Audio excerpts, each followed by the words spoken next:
শোনাচ্ছে। মোবাইল নাম্বারটি হলো শাশুড়ি 2014।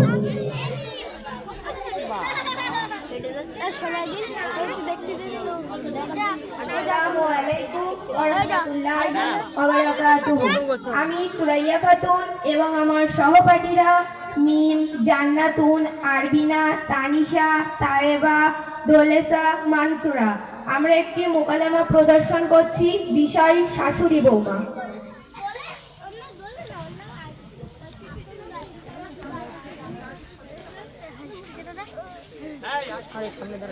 বৌমা, ও বৌমা, এদিকে আছো?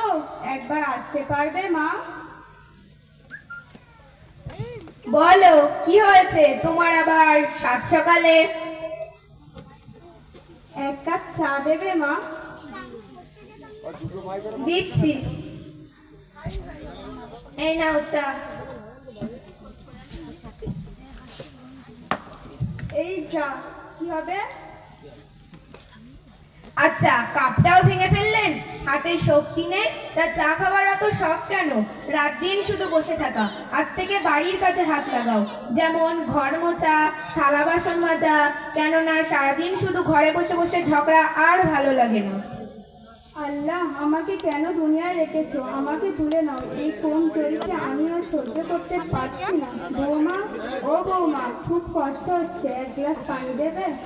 শুধু পানি দেবো নাকি তার সঙ্গে বিষও মিশিয়ে দেবো, যাতে করে আমারও কষ্ট কম হয়ে যায়?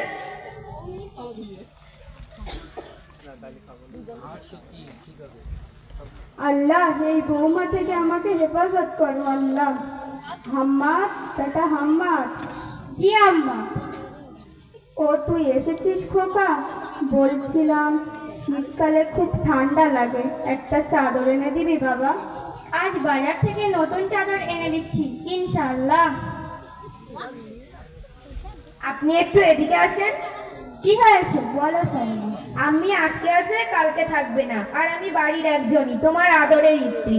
আমার জন্য নতুন চাদর এনে দাও, আর পুরোনো চাদরটা আমি আম্মিকে দিয়ে আসছি। আরে সাইদা, আমি তো একটা চাদরই চেয়েছি।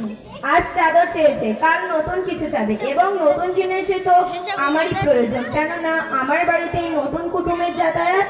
আর শোনো, তোমার কি নিজের বাচ্চাদের জন্য কিছু ব্যাংক ব্যালেন্স জমা করার ইচ্ছাও নেই বুঝি? আর যদি মা বাবার পিছনে অত টাকা পয়সা খরচ করার ইচ্ছা থাকে, তবে আমার বাপের বাড়ি রেখে এসো। হ্যাঁ আল্লাহ, আমি তো এখন খুব মুসিবতের মধ্যে পড়ে গিয়েছি। ঠিক আছে, ওই পুরোনো চাদরটা আমাকে দাও। আর এই নাও মা চাদর। ও মামা, কি হয়েছে বলো না? ও দাদিমা, দাদিমা, কি হয়েছে বলো না? ও আপু, আপু, ও আপু, আপু, কি হয়েছে বলো না? আরে বাবা, তোমাকে আর কি বলবো, তোমার দাদির রাতে ঠান্ডা লাগে, তাই আমার কাছে একটা চাদর চেয়েছে। কিন্তু তোমার মা বলেছে যে ওই পুরোনো চাদরটা তোমার দাদিকে দিতে, আর নতুন চাদরটা তোমার মাকে এনে দিতে। ও দাদিমা, দাদিমা, তুমি দুঃখ করো না, ওই পুরোনো চাদরটা তুমি আমাকে দাও।